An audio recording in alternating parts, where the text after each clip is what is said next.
Nah, berikutnya kita ngomongin tentang relativitas waktu atau dilatasi waktu gitu ya. Nah, dilatasi waktu merupakan peristiwa di mana menurut pengamat yang bergerak relatif terhadap pengamat yang diam itu tuh menurut dia kok jalannya lebih lambat ya gitu, di mana delta T ini lebih besar daripada T, lebih lama, lebih lebih panjang waktunya gitu.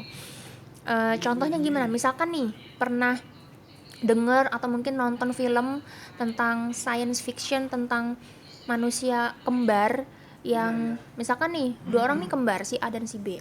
Si A tetap tinggal di bumi, si B dia pergi ke luar angkasa kayak gitu ya. Nah, ketika si misalkan udah berapa tahun gitu ya, akhirnya si B ini kembali lagi ke bumi gitu ya. Tapi ternyata pas sudah nyampe sampai bumi gitu ya, ternyata si A yang diem di bumi ini kok udah tua banget gitu, padahal si B yang baru nyampe dari luar angkasa ini masih muda gitu, masih segitu-gitu aja umurnya kayak gitu. Kenapa? Karena tadi bilangnya apa, menurut pengamat yang bergerak relatif terhadap pengamat yang diam, artinya si A ya, kan mereka kembar di umurnya pasti sama kan. Si A diem di bumi itu berarti dia adalah pengamat yang diam di bumi, sementara si B yang tadi pergi keluar angkasa dia adalah pengamat yang bergerak relatif. Menurut si B yang pergi keluar angkasa ini waktu tuh berjalan kayaknya lambat banget kayak gitu ya. Jadi menurut menurut dia kok apa ya, lambat gitu, mungkin menurut dia kayaknya pergi keluar angkasa baru 5 tahun deh contohnya gitu. Ternyata pas udah nyampe bumi, yang di bumi itu ngalaminnya udah berapa tahun, misalkan kayak udah 10 tahun ternyata kayak gitu. Jadi itu disebut dengan uh, dilatasi waktu gitu. Jadi menurut orang yang di bumi itu udah cepet, udah berjalan selama 10 tahun. Ternyata menurut orang yang tadi kembarannya pergi keluar angkasa gitu, enggak kok baru 5 tahun gitu. Kenapa? Karena tadi dia merasakan bahwa waktu itu berjalan lebih lambat, lebih lama kayak gitu ya. Nah, eh mungkin kan pernah nonton gitu ya, misalkan di mana film-film science fiction gitu, kayak misalkan apa, Interstellar gitu ya. Ya mungkin rada mirip gitu ya kalau kalian nonton gitu. Nah, cara nyarinya tuh gimana? Delta T sama dengan delta T0 dibagi akar dari 1 dikurangi V kuadrat dibagi C kuadrat, dimana delta T-nya ini adalah selang waktu yang diamati oleh pengamat yang diam. Jadi delta T0-nya ini adalah waktu menurut si yang diem di bumi nih, misalkan si A gitu kan. Sementara delta T-nya adalah waktu menurut si B yang tadi pergi keluar angkasa kayak gitu ya. V-nya tentu aja kecepatan si B yang bergerak gitu ya, yang pergi keluar angkasa itu tadi gitu. Nah, contohnya seperti apa? Ini tadi misalnya digambar nih kasusnya kan, ini kembar nih ya kan, si A sama si B gitu ya. Si A dan si B gitu ya. Si A nih menetap nih di bumi, si B pergi nih keluar angkasa gitu ya. Ditungguin beberapa tahun gitu ya. Udah 10 tahun misalkan gitu. Oh, ternyata si A-nya nih udah tua nih. Dia udah pakai tongkat gitu ya. Si B-nya ternyata masih segitu-gitu aja umurnya, karena itu tadi menurut dia waktu berjalan lambat menurut si B, sementara si A yang di bumi waktu itu berjalan dengan cepat. Contohnya ini, tentukan perbandingan. Oh, dia nanyanya perbandingan nih, dilatasi waktu untuk sistem yang bergerak dengan kecepatan setengah akar 3C dengan sistem yang bergerak dengan kecepatan setengah C kayak gitu ya. Nah, ini kita anggap aja kasus A dan kasus B kayak gitu ya. Kita coba ya. Nah, jadi misalkan ada kasus A dan kasus B gitu ya. Kasus A dia tuh kecepatannya atau V-nya setengah akar 3C, sementara kasus yang B itu dia bergeraknya setengah C gitu ya. Nah, untuk rumusnya sendiri tadi kan apa? Untuk dilatasi waktu itu delta T sama dengan delta T0 per akar dari 1 dikurangin V kuadrat per C kuadrat, ya kan? Nah, karena yang ditanya perbandingan dilatasi antara A dan B, berarti gimana?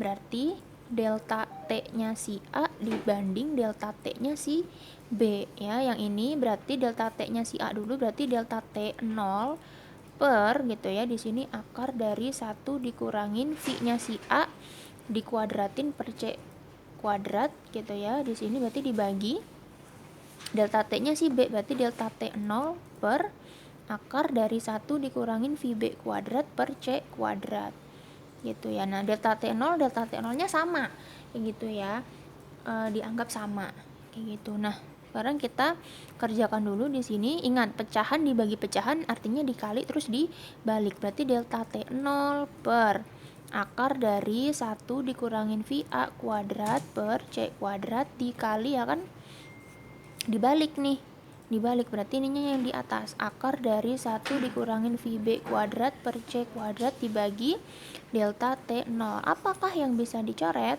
Yaitu delta T0 nya ya kan, delta T0 nya dicoret, berarti sisa apa? Ini akar, berarti akar 1 dikurangin tulis dulu VB kuadrat per C kuadrat dibagi akar dari 1 dikurangin VA kuadrat per C kuadrat gitu ya. Nah di sini akar dari ya 1 dikurangin VB nya tadi setengah C, berarti setengah C dikuadratkan dibagi C kuadrat gitu ya. Ini sama dengannya Miss pindahin ke sini biar ini, berarti ini 1 dikurangi VA kuadrat per C kuadrat, A nya setengah akar 3C, setengah akar 3C dikuadratkan dibagi C kuadrat. Nih karena nggak muat Miss pindahin ke sini ya.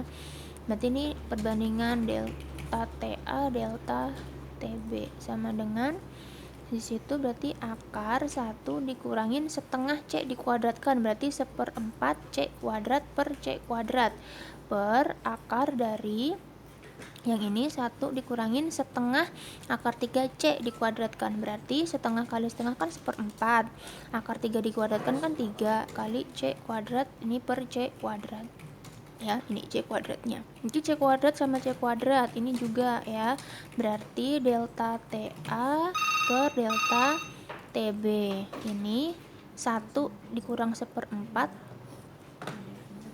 itu dikurangi 3/4, berarti 1 dikurang 1/4 tuh berapa sih? 3/4 dibagi 1 dikurang 3/4 berapa? 1/4 kayak gitu ya. Nah berarti ini kan ini sama-sama akar ya, boleh nggak kita giniin ya kan, berarti 3/4 pecahan dibagi pecahan kan 3/4, berarti ini dibalik ya, dikali 4/1, berarti ini bisa dicoret, berarti akar 3 banding 1 delta TA per delta TB kayak gitu ya. Silahkan pahami, disimak lagi, disalin di buku catatan biar makin paham. Kalau emang ada yang belum paham gak apa-apa, silahkan ditanyakan ke Miss ya, gak usah takut atau malu kayak gitu ya. Jadi nih kan tadi akar 3/1, akar 3 tetap akar 3, akar 1 kan 1, jadi delta TA banding delta TB nya adalah akar 3 banding 1 kayak gitu. Atau nulisnya boleh nih misalkan akar 3 banding 1 kayak gitu, atau tetap pakai pecahan kayak gini nggak apa-apa kayak gitu ya. Semoga paham supaya kita bisa lanjut ke pembahasan berikutnya. Oke, berikutnya tentang relativitas massa. Tadi kita udah ngomongin kecepatan, kemudian panjang, kemudian waktu, sekarang ngomongin tentang massa ya.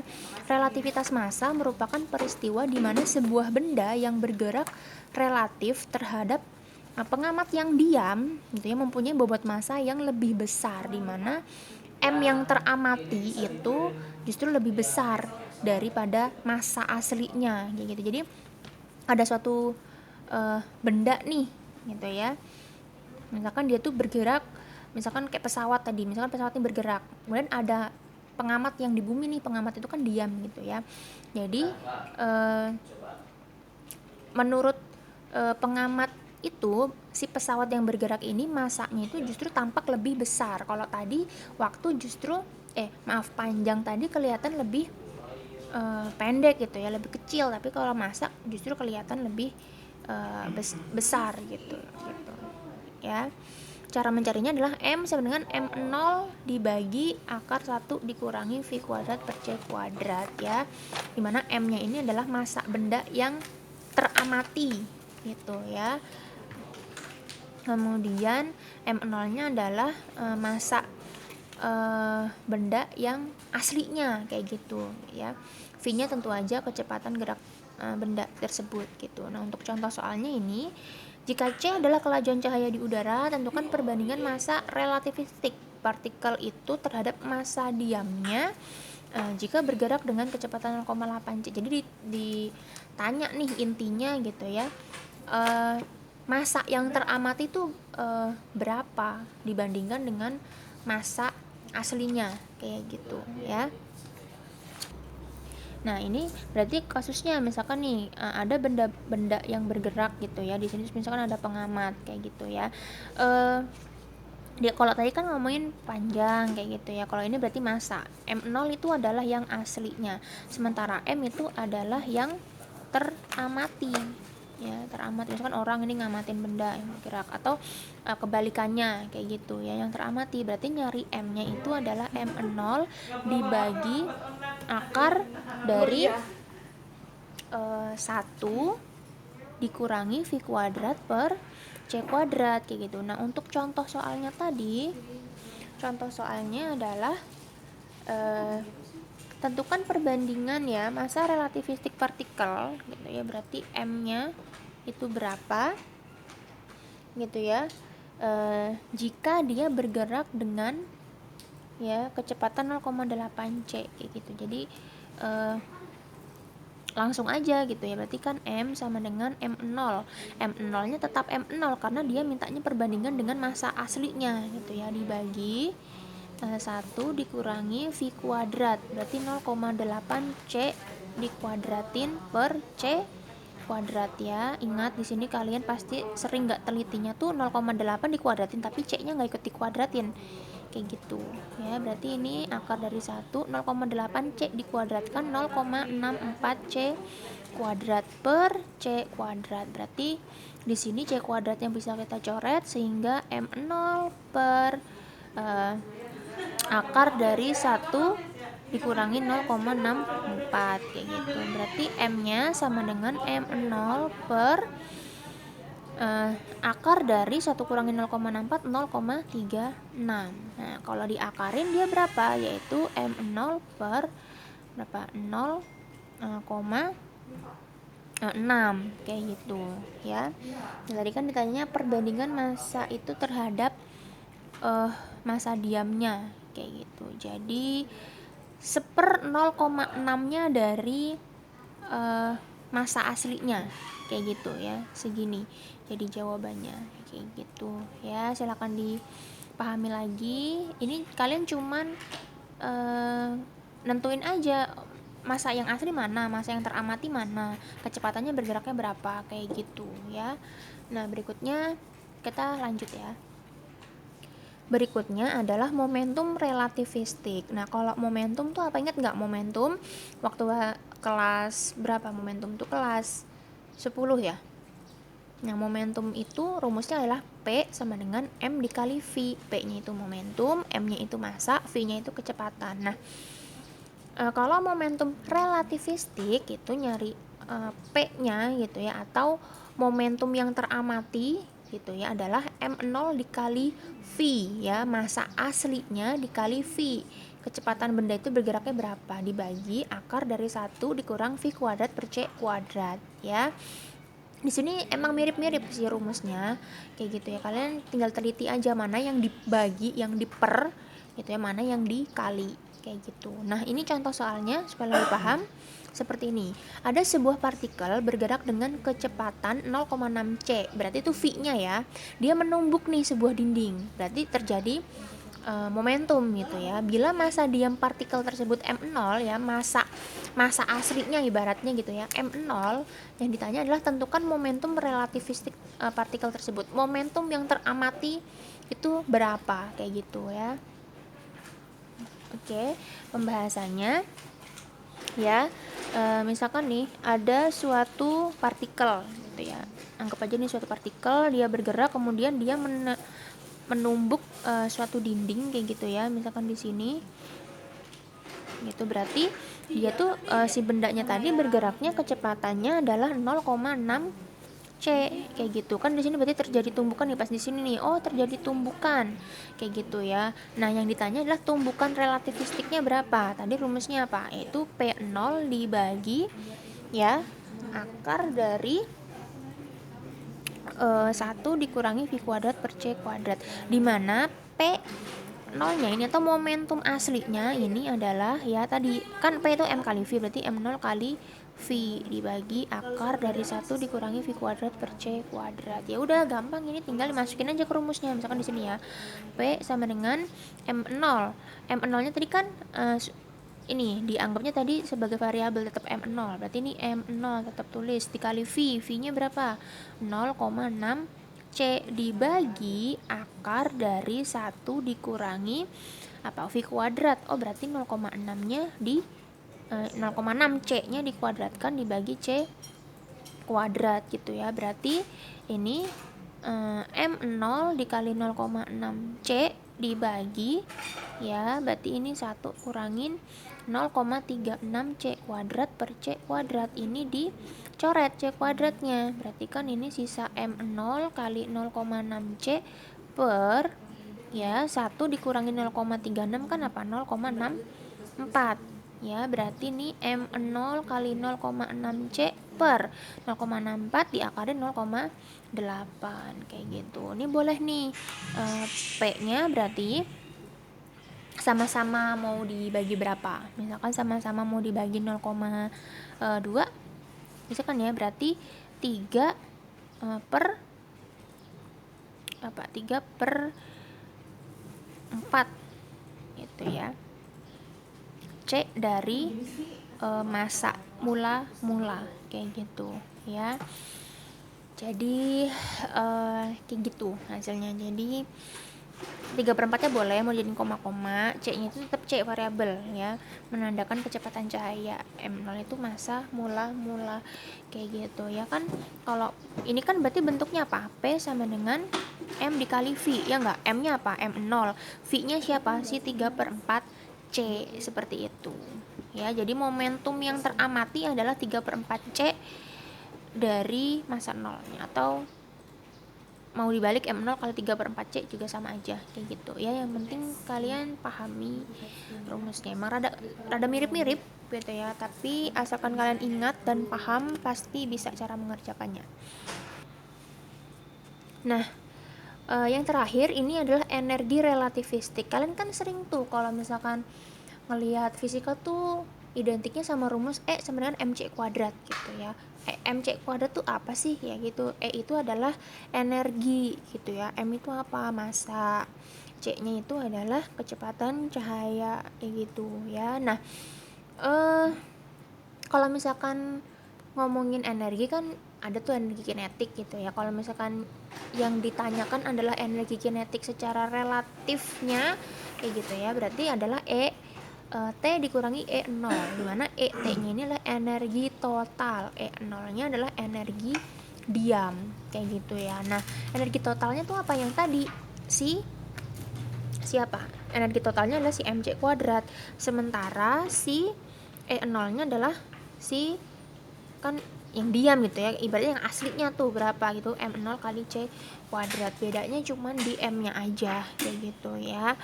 Nah, untuk energi cukup sampai sini aja ya. Yang sering keluar itu tadi yang kecepatan, kemudian panjang waktu, massa, itu sih yang sering keluar nih. Nggak apa-apa, yang penting kalian tahu ya. Ingat tugasnya untuk hari ini, catat contoh-contoh soal ini di buku catatan supaya sambil nyalin kalian sambil ngitung ulang supaya paham gitu. Misalkan nih Miss ternyata ada yang salah ngitung, nggak apa-apa, bilangin aja ke grup, maaf Miss itu kayaknya ada yang salah hitung nomor sekian-sekian, nggak apa-apa, biar bisa dibenerin bareng-bareng kayak gitu ya. Nah, berarti sampai sini bab tentang teori relativitas khususnya sudah selesai ya, karena memang cepet gitu ya. nggak terlalu banyak materinya, sudah Miss rangkumkan di sini. Semoga paham. Ingat, disalin ke buku catatan yang rapi, yang niat gitu nulisnya. Kalau bisa dihias-hias gitu biar semakin semangat belajarnya gitu. Nanti akan Miss cek catatannya sebagai portofolio ya untuk nilai keterampilan kayak gitu ya. Nah, sebelumnya Miss ucapkan terima kasih atas perhatiannya. Terima kasih sudah menyimak video ini dengan baik. Apabila ada yang belum paham silahkan ditanyakan, boleh di grup atau japri ke Miss, nggak usah malu atau nggak usah takut ya. Mohon maaf atas salah-salah Miss yang masih terasa gitu, itu masih terdengar dalam menjelaskan bab ini. Semoga kalian paham dan semoga ilmunya bermanfaat ya. Cukup sekian, kita akhiri dengan mengucap hamdalah dan doa kafaratul majlis. Cukup sekian dari Miss. Wassalamualaikum warahmatullahi wabarakatuh.